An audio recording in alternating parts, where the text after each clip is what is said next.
സംസ്ഥാനത്തെ സാമൂഹ്യ സുരക്ഷാ ക്ഷേമനിധി ബോർഡ് പെൻഷൻ ഗുണഭോക്താക്കളുടെ കാത്തിരിപ്പ് അവസാനിച്ചു. പെൻഷൻ വിതരണ നടപടികൾ ആരംഭിച്ച സാഹചര്യത്തിൽ സുപ്രധാന തീയതി അറിയിപ്പുകളും എത്തി.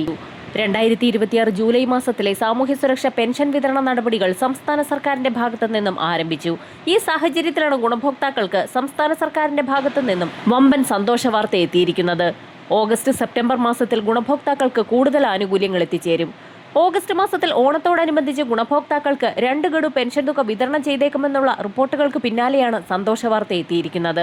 വാർദ്ധക്യകാല പെൻഷനുകൾ, വിധവാ പെൻഷനുകൾ, ഭിന്നശേഷി പെൻഷനുകൾ, അവിവാഹിത പെൻഷനുകൾ, കർഷക തൊഴിലാളി പെൻഷനുകൾ കൈപ്പറ്റുന്ന ഗുണഭോക്താക്കൾക്ക് പുറമെ 8 ലക്ഷത്തോളം വരുന്ന NSAP വിഭാഗത്തിൽപ്പെട്ട് കേന്ദ്രവിഹിതം കൂടി ചേർത്ത് പെൻഷൻ തുക സ്വീകരിക്കുന്ന ഗുണഭോക്താക്കൾക്കും ക്ഷേമനിധി ബോർഡുകൾ വഴി പെൻഷൻ തുക സ്വീകരിക്കുന്ന ഗുണഭോക്താക്കൾക്കും ആനുകൂല്യം എത്തിച്ചേരും.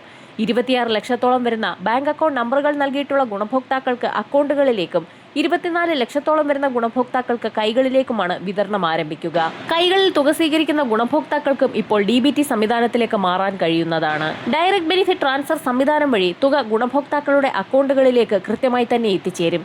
ഇതിനായി ആധാർ കാർഡും ബാങ്ക് പാസ്ബുക്ക് വിവരങ്ങളും പെൻഷൻ അനുവദിക്കപ്പെട്ട തദ്ദേശ സ്വയംഭരണ സ്ഥാപനത്തിൽ അപേക്ഷയായി സമർപ്പിക്കുന്ന മുറയ്ക്ക് പെൻഷൻ കൈകളിൽ നിന്നുള്ള വിതരണം ബാങ്ക് അക്കൗണ്ടുകളിലേക്ക് മാറ്റി നൽകുന്നതാണ്. ജൂലൈ മാസം മുതൽ വർദ്ധിപ്പിച്ച പെൻഷൻ തുകയടക്കം എത്തിച്ചേരുമെന്ന് നേരത്തെ റിപ്പോർട്ടുകൾ സൂചിപ്പിച്ചിരുന്നെങ്കിൽ പോലും ഓണത്തോടനുബന്ധിച്ച് പെൻഷൻ തുക 3000 രൂപയിലേക്ക് ഉയർത്താനാണ് സാധ്യത. ജൂലൈ മാസത്തിലെ പെൻഷനും ആനുകൂല്യങ്ങളും വിതരണം ചെയ്യുന്നതിലേക്കായി സംസ്ഥാന സർക്കാർ കഴിഞ്ഞ ദിവസം മുംബൈ ഫോർട്ട് ഓഫീസിൽ ഇ-കുബേർ പോർട്ടൽ വഴി കടമെടുപ്പ് ലേലം നടത്തിയിട്ടുണ്ട്. പെൻഷൻ വിതരണത്തിനാവശ്യമായ ഫണ്ട് കേന്ദ്രത്തിന്റെ ഭാഗത്തു നിന്നും എത്തിച്ചേർന്ന സാഹചര്യത്തിൽ പെൻഷൻ വിതരണം വെള്ളിയാഴ്ച മുതൽ സംസ്ഥാനത്ത് സജീവമാകും. ഓണത്തോടനുബന്ധിച്ച് ഓഗസ്റ്റ് സെപ്റ്റംബർ മാസത്തിലെ പെൻഷൻ തുക ഒന്നിച്ച് ഗുണഭോക്താക്കളിലേക്ക് എത്തിച്ചേരുമെന്നും സൂചനകൾ പുറത്തു വന്നിരുന്നു. പരമാവധി 4000 രൂപ വരെ ഗുണഭോക്താക്കളിലേക്ക് എത്തിച്ചേരുന്നത് വിവിധയിനം പെൻഷനുകൾ കൈപ്പറ്റുന്ന ഗുണഭോക്താക്കളെ സംബന്ധിച്ചിടത്തോളം ആശ്വാസകരമായി തീരും. ഇന്നു മുതൽ പെൻഷൻ വിതരണ നടപടി ആരംഭിക്കുന്നതോടൊപ്പം തന്നെ ഗുണഭോക്താക്കൾക്കുള്ള വാർഷിക മസ്റ്ററിംഗ് ഇന്നു മുതൽ സംസ്ഥാനത്ത് സജീവമാകും. 2025 ഡിസംബർ 31 വരെ സാമൂഹ്യ സുരക്ഷാ പെൻഷൻ, ക്ഷേമനിധി ബോർഡ് പെൻഷൻ അനുവദിക്കപ്പെട്ട ഗുണഭോക്താക്കൾ സെപ്റ്റംബർ 30 വാർഷിക മസ്റ്ററിംഗ് പൂർത്തിയാക്കണം. സംസ്ഥാന സഹകരണ ജീവനക്കാരുടെ പെൻഷൻ ബോർഡ് മുഖേന പെൻഷൻ വാങ്ങുന്നവർക്ക് അക്ഷയ കേന്ദ്രത്തിൽ ജീവൻ രേഖ വഴി വാർഷിക മസ്റ്ററിംഗ് ഇന്നു മുതൽ ആരംഭിച്ചു. സെപ്റ്റംബർ 30 വരെയാണ് അവസരം. പ്രാഥമിക സഹകരണ സംഘം, കേരള ബാങ്ക്, സഹകരണേതര വകുപ്പുകളിലെ സഹകരണ സംഘങ്ങളിൽ നിന്ന് വിരമിച്ച പെൻഷൻകാർ, കുടുംബ പെൻഷൻ വാങ്ങുന്നവർ, ആശ്വാസ്, സമാശ്വാസ് പദ്ധതി പ്രകാരം പെൻഷൻ വാങ്ങുന്നവർ, കയർ സ്പെഷ്യൽ സ്കീം പ്രകാരം പെൻഷൻ വാങ്ങുന്നവർ എന്നിവർക്കാണ് അവസരം. മസ്റ്ററിംഗ് പൂർത്തീകരിക്കാത്തവർക്ക് നവംബർ മുതൽ പെൻഷൻ മുടങ്ങുമെന്ന് പെൻഷൻ ബോർഡ് അഡീഷണൽ രജിസ്ട്രാർ അറിയിച്ചിട്ടുണ്ട്.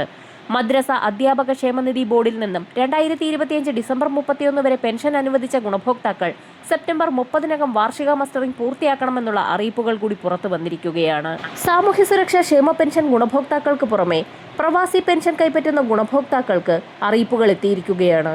3 മാസമായി മുടങ്ങിക്കിടക്കുന്ന പ്രവാസി പെൻഷൻ ഉടൻ വിതരണം ചെയ്യണമെന്ന് പ്രവാസികാര്യ വകുപ്പ് കൈകാര്യം ചെയ്യുന്ന മുഖ്യമന്ത്രിയോട് ഫ്രണ്ട്സ് ഓഫ് തിരുവല്ല നിവേദനത്തിലൂടെ ആവശ്യപ്പെട്ടിരിക്കുകയാണ്. വിദേശ രാജ്യങ്ങളിൽ വർഷങ്ങളോളം കുറഞ്ഞ വരുമാനത്തിൽ പണിയെടുത്തവർ കേരള ഗവൺമെന്റിന്റെ പ്രവാസി ക്ഷേമനിധിയിൽ അംഗങ്ങളായി മാസം തോറും കൃത്യമായി വിഹിതമടച്ച് സർക്കാരിന്റെ ക്ഷേമ പദ്ധതിയിൽ വിശ്വാസമർപ്പിച്ച് പെൻഷൻ തുകയെ മാത്രം ആശ്രയിച്ചു കഴിയുന്ന ആയിരക്കണക്കിന് മുൻ പ്രവാസികളും അവരുടെ കുടുംബാംഗങ്ങളും ആണിപ്പോൾ ദുരിതത്തിലായിരിക്കുന്നതെന്നും നിവേദനത്തിൽ ചൂണ്ടിക്കാട്ടുന്നു.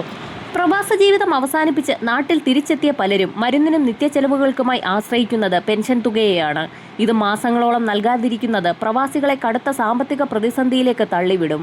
അതുപോലെ പുതിയ പെൻഷൻ അപേക്ഷകൾ പല കാരണങ്ങൾ പറഞ്ഞ് താമസിപ്പിക്കുകയും ഈ കാരണങ്ങളെല്ലാം പൂർത്തീകരിച്ചിട്ടും മാസങ്ങളായി പെൻഷൻ വിതരണം നടത്താത്ത അപേക്ഷകളിൽ എത്രയും വേഗം നടപടി സ്വീകരിക്കണമെന്നും നിവേദനത്തിൽ ആവശ്യപ്പെട്ടിരിക്കുകയാണ്. നിവേദനം മുഖ്യമന്ത്രിക്ക് സമർപ്പിച്ച സാഹചര്യത്തിൽ പ്രവാസി പെൻഷൻ വിതരണം സംബന്ധിച്ചുള്ള പ്രഖ്യാപനങ്ങൾ ഉടൻ തന്നെ പ്രതീക്ഷിക്കാം.